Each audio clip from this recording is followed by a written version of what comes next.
Welcome to Grow Virtually, an online horticultural educational program presented by the Master Gardener Volunteers of Cobb County. Under the guidance of the University of Georgia Cooperative Extension Service, we grow gardeners. We're happy to welcome Patrick Andrews as our speaker. And Patrick is the Vice President of the American Camellia Society and has many years of gardening experience besides camellias. But tonight, he will share his knowledge of camellias, which are, fair to say, one of the most popular ornamental plants in the Southern garden. So we can't wait to hear all about it. Patrick, take it away. Okay, well, thank you very much. I appreciate it. You know, when people who don't know much about camellias, they'll look at them and they don't exactly understand how one will look so different from the other. And so I titled this presentation, Camellias, Which Kinds Do You Like? Because everybody has an opinion. Some people love the formal doubles. Some people like the semi-doubles, any of that information. The species that we have in America, generally the widest grown is japonicas. Those are just beautiful, thick, green-leaved shrubs. The second most popular, and probably the most popular in a show situation, are the reticulatas. They are a different species, and they're generally quite a bit larger than the japonicas in flower and in plant, by the way. Then there are the non-reticulata hybrids, which are usually japonicas that are mixed with other species. And then the sasanquas, which are the fall blooming camellias, and there's a few related species like that. For instance, a lot of you might know Shishigashira. Well, that's actually a Hiamalis species, but generally called a sasanqua. So all those related species are sort of tied up with the name sasanqua. And they're gorgeous. I would like to see more people plant sasanquas because they just have a huge show of color in October and November when really nothing else is blooming. And then there's other species where the yellow ones come into effect and that kind of thing. So here's some examples of japonicas. This one happens to be Adolph Ottoson variegated. Brook, which is a real popular formal double type, and Carter Sunburst Pink variegated. These probably look fairly familiar to you.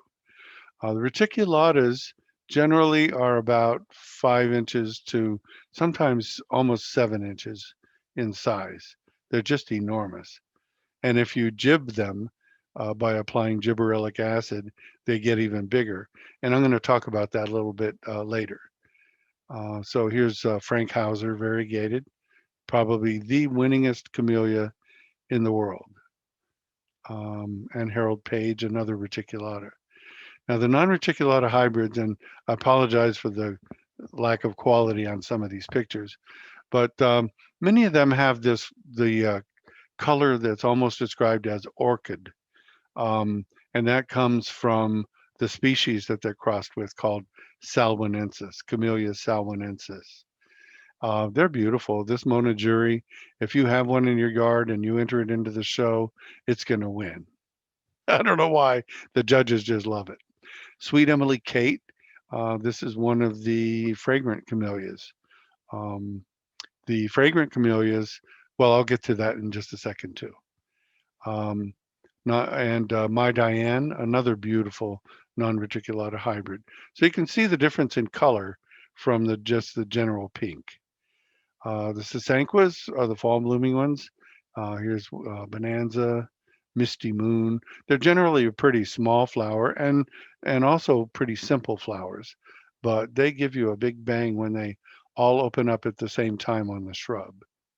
And also the shrubs, as you can see here, they're very dark green leaves and very thickly foliated. So they're beautiful. Now, some of the other species that you probably have never seen, Granthamiana is about a 5-inch flower, and it's wonderful for hybridizing. Some of the hybrids that are being made come from crossing with Granthamiana. A lot of the yellow ones come from nitidissima. Now you'll notice this says chrysantha. That's actually its previous name, and it's now called Camellia nitidissima. There's other yellow ones that are coming out now too. And most of the yellow ones that you find in the hybrids come from crosses with this. Lituensis is a very small flower. It's kind of insignificant in a way. However, almost all of the fragrant camellias that have been hybridized came from this sweet smelling plant. It is just so beautiful a scent. And you might know camellias like high fragrance and sensuous and a few others. They all come with the parent, this for a parent. Um, Oleifera, this plant is grown commercially in China and other places for its oil, and that's how it gets the name Camellia oleifera. The seed pods are crushed, and they use the oil, well, for cooking, for cosmetics, all kinds of things.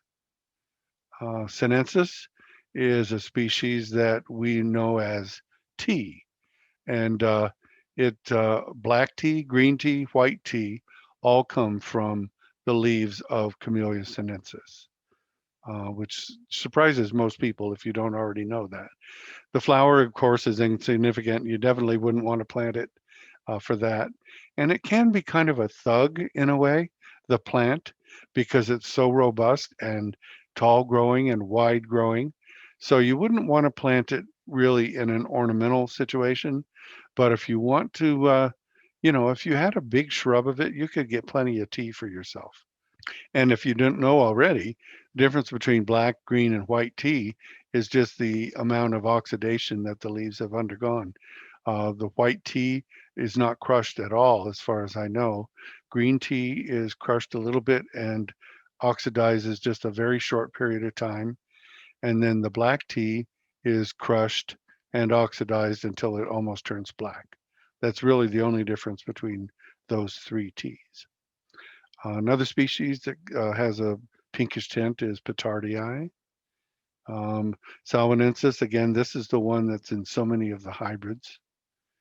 Euxinensis is a very sweet smelling, it's very like similar to a Sasanqua. So that gives you an idea that it's not just a japonica or a reticulata, but there are about 250 different species of camellias, and probably about, I don't know, 15 or more are yellow. The thing with yellow camellias, though, is that they're pretty cold intolerant. They come from generally very southern China and Japan, Vietnam and Laos and those kind of countries where they're really pretty warm all the time. So camellias also come in several flower forms. Single has 5 to 8 petals with conspicuous stamens. A semi-double has 2 or more rows of petals with conspicuous stamens. The peony is a loose, rounded flower, kind of like you could almost hold it. If you held it in your hand and covered it, it would be like a ball shape.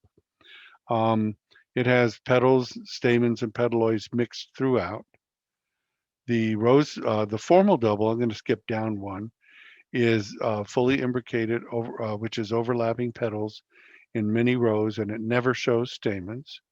Now, the rose form double is basically like a formal double, but when it's completely open, in other words, it looks like a formal double, but at the very end of its life, it will show stamens.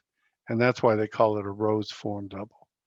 And then the anemone, which has large outer petals with uh, a mass in the middle of petaloids. So here I'm going to show you what those look like. The single camellias, of course, has fewer than 8 petals. They're very often overlooked by people, but I think that they're just a beautiful thing. So this one's Merry Christmas, Eyes of March, Cornish Snow. There's just a simple elegance to them. Now the semi-doubles have, again, the two rows of petals or more with the stamens in the middle. So this one's Black Magic. This one's a really good example of a semi-double, Adolph Ottoson with the stamens in the middle. And then Pat Pinkerton.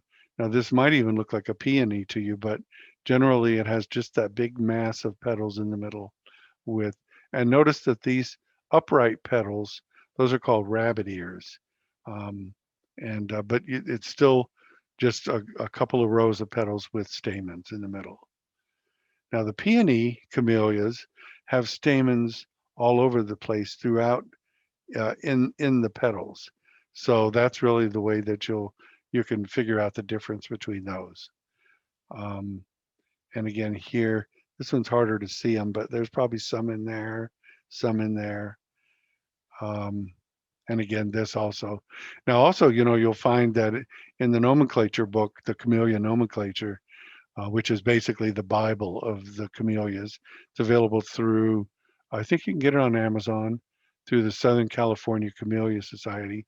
It is the Bible for the American Camellia Society as far as standardization of names and things. But you'll see that this one in the nomenclature book shows it as a semi-double to peony. So it can actually some varieties can have more than one form. This is a formal double, which pretty much everybody falls in love with, because it's just they're almost what you call perfect. And black tie here, again, you don't see any stamens in the middle. You just see the overlapping petals. And often they'll have a swirl in the form. This one's called Dahlonega, which is up north of you guys, and it has a yellowish tint. And these are the anemones, one of my favorite forms actually. So you can see that it has the larger outer petals and then petaloids and petals in the middle. Here's another one. It's called man size. So it has that group of stamens in the middle with the larger outer petals. Here's an extreme example where you have the outer petals and then the mass in the middle, cardinal's cap. And camellias, like when you go to shows, they're always divided into sizes. Miniatures are less than 2.5 inches. Small is 2.5 to 3 inches. Medium is 3 to 4 inches. Large is 4 to 5. And very large is over 5. So when you go into the reticulata class, they're really all just large or very large. Japonicas run the gamut from miniature to very large. So just some examples of some miniatures that you might run into at a camellia show. Little buttermint, which has a yellowish tint. Kitty, formal double. Lil Tiff, which is an anemone. So these are miniatures. These Lil Tiff, by the way, is probably about 1.5, maybe 2 inches across. Very small. So in the small size, though, Little Babe Variegated, Pink Perfection, which many of you probably know. And I don't know if you've ever seen the spiral form of it, but it's really quite pretty. And Purple Swirl, which has that same sort of effect. And then medium-sized camellias, we have Betty Sheffield Supreme and all of the Bettys, if you know anything about that family. I'm going to just go ahead and talk about sports because a lot of camellias, once you have an original flower, then all of a sudden you'll start seeing a different flower on the bush, meaning that it's sported to something else. Generally, it has the same shape, but many times it has a different coloration.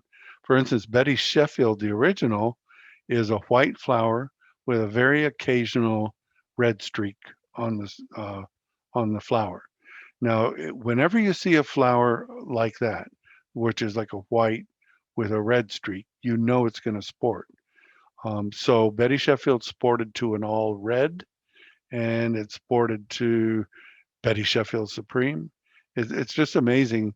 There's probably about 12 different sports of Betty Sheffield. And if they're unique enough and you can isolate them so that they grow true to this form, then you can name it. Here's another medium flower. Clown is a nice medium flower. You can see the nice streaks on that one. Large, Adolph Addison. Mandy Smith is a reticulata in the large size. Now notice, I don't know if you can really pick it out. This is called frosting on these petals here. And it's a really, really fine characteristic of some camellias. And you can see it really well here. It's just another differentiation. Um, and then the Melissa Ann, probably the winningest white camellia. And then very large, you have Elegans Supreme. This flower is probably about 5.5 inches across. John Hunt's about a 6-inch flower. Frank Hauser's about a 6 to 6.5 inch flower. So those are the sizes, and so when people are looking for a camellia, um, you might like to look at, find which form you like the best, and knowing that your likes may change in the future, and they probably will, because you might start out liking only formal doubles, and then you go, oh, but I kind of like these anemones, and then you'll get the bug and start collecting more. I got the bug really badly because in my garden I have about 2,500 camellia plants, and I'm still planting. It's fun. I didn't buy them all. The best way to grow a camellia collection is to propagate them. So just realize that over the years, you can accumulate quite a few. If you have, now I have 9 acres, so I mean, I'm able to plant quite a few. So just some little bits of information about how you can get better flowers on your camellias. Sometimes if you let the camellia just grow naturally, you'll notice that it has 2 to sometimes 10 flower buds at the end of the branch. Um, while you might think that that's a great thing and you're going to have lots of flowers, they all take energy out of the plant. If and generally a camellia grower will want to remove all but one bud off of the tip, off of each branch tip, so that all of the energy in that branch can go to that flower, and it's going to be beautiful. And also, some of the buds face in a wrong direction, and it's never going to look that great on your plant anyway. So you can just twist that bud off and let the other one get the nutrients. It's good for the health of the plant, so it's not having to expend so much energy. And if you're going to exhibit flowers, um, you definitely want just the one bud to get all the attention. The other way that you can make sure that you have a flower for a show, or for an activity at your house. For instance, you might, over Christmas time, you might want to have a bunch of camellias for a Christmas party in your house. And some of them might not normally bloom till January or February or March. So the best way to make sure that you have flowers is to jib them. That's what it's called, jib.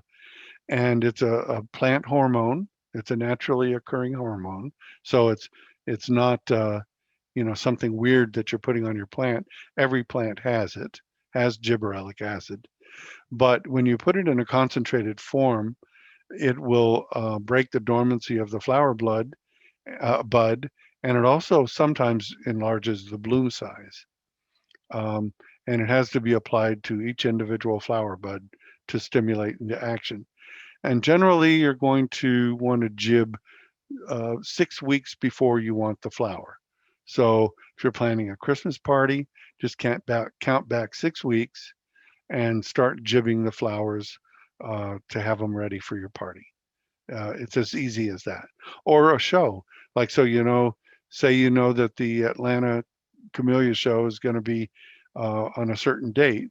Just count back 6 weeks from that and start jibbing, and then basically jib every week until for a few weeks. So to treat it with jib, you just have like a little eyedropper or something like that with the gibberellic acid, which you can purchase online, and you want to twist out each of the the tips has a vegetative bud, which is going to be the new leaf for next year, and a flower bud. And so you're going to remove the vegetative bud and put a little drop of the gibberellic acid in the cup that it leaves, and then it's going to go to work on the flower bud. So um, this is an example of it. So on the end of the branch, you have your flower bud and your vegetative bud, and you're going to twist off that little vegetative bud, and see, I remove it, and it leaves a little cup there. And you're going to apply the gibberellic acid into that little cup, and um, then you have a jibbed flower. And you're going to be amazed because any of the flowers that you jibbed are going to open way sooner than anything else on your bush. I like to do it just for myself, starting about in Labor Day. I'll go out and start jibbing my japonicas and reticulatas, and then I have plenty of flowers months ahead of when they normally would bloom. So not too far from where you are is the headquarters of the American Camellia Society in Fort Valley, Georgia. If you haven't visited there, I urge that you do. The Camellia Festival is in February, so anytime you can get there, you can. Now, if you're in a horticultural society reciprocal gardens program, then you can get in for free at ACS. Or also, I would urge you to join. It's a beautiful, you'll really expand your knowledge of the flower and meet a lot of really great people by being a member. Also, the American Camellia Society has a camellia trail that covers all of the states that grow camellias, and it's online. And all you have to do is click on the link, and it will tell you which cities have gardens that are part of the trail. Now, the state of Georgia also has a Georgia Camellia Trail, and there's quite a few gardens that are set up in that program as well. So all you have to do is Google Georgia Camellia Trail, and you can download the brochure. This is like page 1 of the brochure, but it'll have much more information, and it actually lists all the gardens that are available. I know you can't read this, but all these spots here are camellia gardens that you can go visit. And I think that most of them are free. So, but you can always check. If you want a book that kind of tells you a lot about how to get going with camellias, how to restore old plants, just a lot of really neat information about camellias. Forrest Latta and Brenda Litchfield wrote this little book called Camellia Garden Field Guide. It's available on Amazon. I think it's about $15 on there. So if you want to learn more, that's a really good guide. We hope that you will find our information informative and helpful. Thanks for watching, and please remember to subscribe to our YouTube channel.